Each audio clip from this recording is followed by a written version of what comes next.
গাজার রাস্তায় এখন শুধু ছোটাছুটি, অন্তহীন দিশাহারা।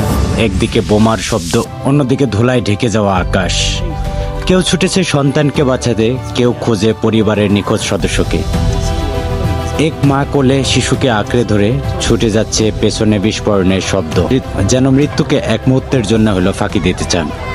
কেউ জানে না কোন দিকে নিরাপদ, কোন ঘরটা পরের লক্ষ্য, তবুও ছুটে চলে সবাই, জীবনের ক্ষীণ আশায়, পরবর্তী শ্বাসটুকু পাওয়ার তীব্র আকাঙ্ক্ষায়। এই ছোটাছুটি শুধু শরীরের নয়, আত্মারও। গাজায় মানুষ যেন প্রতিনিয়ত দৌড়াচ্ছে অস্তিত্বের শেষ প্রান্তে, যেখানে বাঁচার আশা আর মৃত্যু একসাথে হাত ধরে হাঁটে। বিধ্বস্ত গাজা, ধ্বংসস্তূপে দাঁড়িয়ে এক হতবাক মানবতা।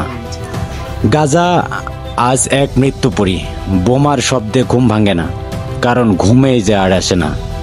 চারপাশে শুধু ধ্বংসস্তূপ, ভেঙে পড়া ভবন, ধুলায় মিশে যাওয়া স্মৃতি আর নিস্তব্ধ কান্না।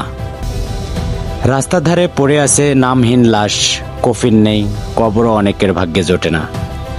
শিশুরা আর খেলে না, তাদের হাতে খেলনার বদলে থালাবাটি নিয়ে রুটি চাই শব্দটি বেশি। মা বাবা দিশাহারা, তাদের চোখে ঘুম নয়, শুধুই শঙ্কা। হাসপাতালগুলো পরিণত হয়েছে শরণার্থী শিবিরে, আর ওষুধের অভাবে মৃত্যুই যেন হয়ে উঠেছে স্বাভাবিক। গাজার আকাশে আজ সূর্য ওঠে না, যেন ধোঁয়া আর আগুনে ঢাকা পড়েছে তার আলো। প্রতিটি ঘরে, প্রতিটি প্রাণে এখন শুধুই এক আর্তনাদ, বাঁচতে চাই। এখানে প্রতিদিন যুদ্ধ, বেঁচে থাকার প্রতিদিন যুদ্ধ, জীবনের আশায়। তবু এর মাঝেও গাজাবাসীর চোখে এক অপার দৃঢ়তা। তারা জানে ধ্বংসের ভেতরেও জীবন খুঁজে নিতে হয়। এই শহর, যার প্রতিটি ইট পাথরে লেখা আছে অসহনীয় সংগ্রাম আর চোখের জল। এই শিশুটি কি দোষ করেছিল?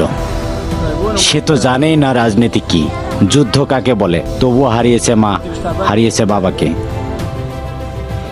এক একটা নামহীন মৃতদেহের যেন এক একটা শেষ হয়ে যাওয়া স্বপ্ন। গাজার হাসপাতালগুলো এখন শুধু নিঃশ্বাস আর বিলাপের সংগ্রহশালা। চিকিৎসা নেই, বিদ্যুৎ নেই, খাবার নেই, আছে কেবল অপেক্ষা, পরের ক্ষেপণাস্ত্রটা কখন আসবে। এই গাজা আজ যেন মৃত্যুর উপত্যকা। আর একদিকে জেরুজালেমের বুকে দাঁড়িয়ে আছে মুসলমানদের তৃতীয় পবিত্র স্থান মসজিদুল আকসা, যেখানে প্রথম কিবলা ছিল মুসলিম উম্মার, যেখান থেকে রাসূল সাল্লাল্লাহু আলাইহি ওয়াসাল্লাম মিরাজে গিয়েছিলেন। কিন্তু আজ এই পবিত্র স্থানও নিরাপদ নয়। নামাজরত মুসল্লিদের উপর হামলা, কাঁদানে গ্যাস, বুলেট, আতঙ্ক ছড়িয়ে পড়েছে পুরো মুসলিম জাহানে। পৃথিবীর সব স্বাধীনতার বুলি যেন এখানে এসে থেমে যায়। মানবতার বুলি গলায় উঠে আসে, কিন্তু গাজার কান্নায় তা ডুবে যায়। গাজার শিশুদের ঘুম হয় না, কারণ তারা জানে না এই রাতে তাদের শেষ কিনা। এ যুদ্ধ এক জাতির নয়, এ যুদ্ধ পুরো মানবতার বিরুদ্ধে। আমরা কি দেখেও অন্ধ থাকব? আমরা কি চুপ থাকব যতক্ষণ না সব নিঃশ্বাস শেষ হয়ে যায়? ভিডিওটি দেখার পর আমাদের মুসলিম উম্মার করণীয় কি, অবশ্যই কিন্তু কমেন্টে বলে যাবেন। আমি একজন মুসলিম হওয়ার স্বার্থে গাজার এই নিপীড়িত মুসলিমদের চিত্রগুলা সবার মাঝে তুলে ধরার দায়িত্ব আপনার আমার সবার। আমি আমারটা করে দিয়েছি, আপনি চাইলে শেয়ার করে সবার মাঝে ছড়িয়ে দিতে পারেন।